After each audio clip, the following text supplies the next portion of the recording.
What was once a feel-good story about a young phenom transforming a struggling franchise has turned into something far more complex. The whispers are no longer whispers. They say Steve Simon, the soft-spoken billionaire behind Pacers Sports and Entertainment, has stepped out of the shadows. And when billionaires step forward, things rarely stay the same. Inside the Indiana Fever's front office, the air reportedly feels tense. Meetings behind closed doors, hushed conversations in hallways, and a phrase that's become legend: CCT, Caitlin Clark's team. Those three words, allegedly delivered by Simon himself, have reshaped everything from marketing to locker room dynamics. The franchise that once preached team first now seems to orbit entirely around one player. And yet no one can deny the results. Ever since Caitlin Clark arrived, the Fever's relevance and revenue have exploded. Still, not everyone is celebrating. For veterans who built the league before Clark's arrival, the shift feels like betrayal. To them, the WNBA was finally starting to be seen for its collective excellence, for names like Lisa Leslie, Cheryl Swoops, and Maya Moore, until a young white superstar became the face of it all. Some call it progress, others privilege. Whatever it is, it's undeniable. Ticket sales tripled, sponsorships skyrocketed, merchandise sold out, and every one of those dollars flowed back under Steve Simon's umbrella. For a man whose fortune was built on malls and real estate, Clark became something else entirely, a business empire wrapped in a jump shot. But if you follow the money long enough, you start to see the moves before they happen. Insiders claim that Simon, tired of watching from the owner's box, began inserting himself directly into team operations. No official announcements, no public power struggle, just quiet realignment. Key executives like Amber Cox and Kelly Krauskopf were reportedly placed under review. Head coach Stephanie White, the architect of the team's new identity, found her every decision scrutinized. The Fever's offense, once a model of motion and balance, was restructured to feature Clark's logo range heroics. Practices, film sessions, even press availability were reportedly shaped by the question, what works best for Caitlin? Behind the polished smiles and corporate slogans, there's tension you can almost feel through the screen. Some players believe White's system keeps them competitive. Others think the franchise should fully surrender to the Clark effect. That divide isn't just philosophical, it's emotional. Locker rooms thrive on trust, and trust evaporates fast when loyalty is tested. Insiders describe a workplace where silence speaks louder than statements, where a nervous laugh in a post-game interview hints at something deeper.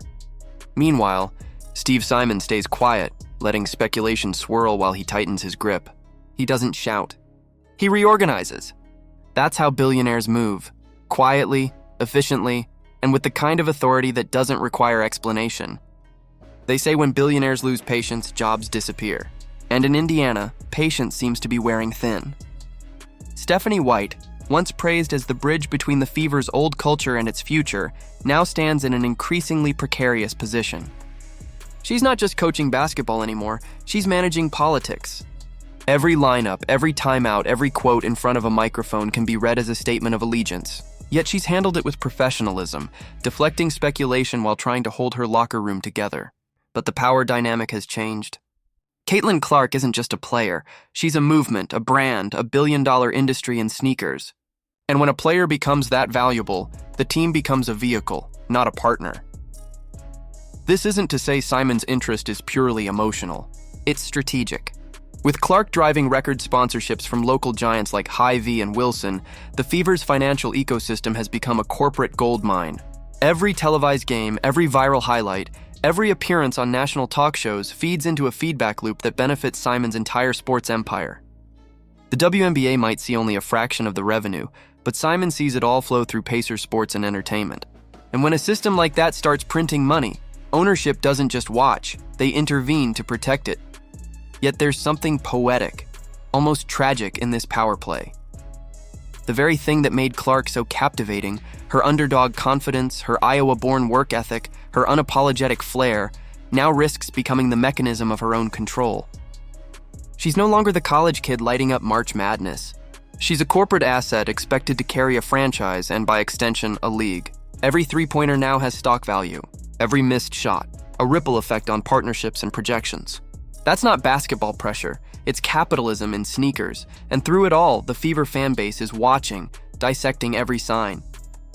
They've seen executives delete social media accounts after backlash, they've heard rumors about internal reviews, and they can sense the tone shift in interviews. Fans may not know the details, but they know when something feels off. The Fever that once looked like a rebuild project now feels like a chessboard, every piece valuable but only one truly protected. So what happens if Simon's gamble backfires? If the locker room fractures beyond repair or the team struggles despite the investment, who takes the fall? In business, accountability always moves downward. Executives are replaced. Coaches are reassigned. Players are traded. The billionaire never blinks. And yet, if Simon's plan works, if Clark's superstardom turns the Fever into a perennial contender, he'll be hailed as a visionary who saw the future before anyone else. The truth probably lies somewhere between brilliance and overreach, because while Caitlin Clark is a once-in-a-generation talent, she's also human. Expecting her to carry both the on-court performance and the corporate identity of a franchise could burn her out before she ever reaches her peak. History shows us that even the brightest stars can dim under too much pressure. Still, you can't help but feel this was inevitable. When generational wealth meets generational talent, the result is never quiet.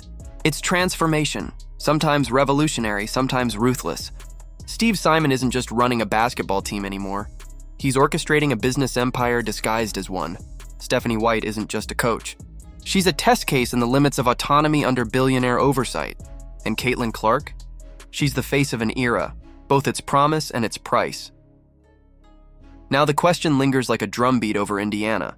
Is the Fever still a team, or just a brand with a scoreboard attached? Because once the suits start calling plays, the game changes forever. And maybe, just maybe, that's the real story here. Not about a player or a coach, but about control, and the moment when basketball became business. What do you think? Has Caitlin Clark's rise saved the WNBA or made it a corporate machine built around one name?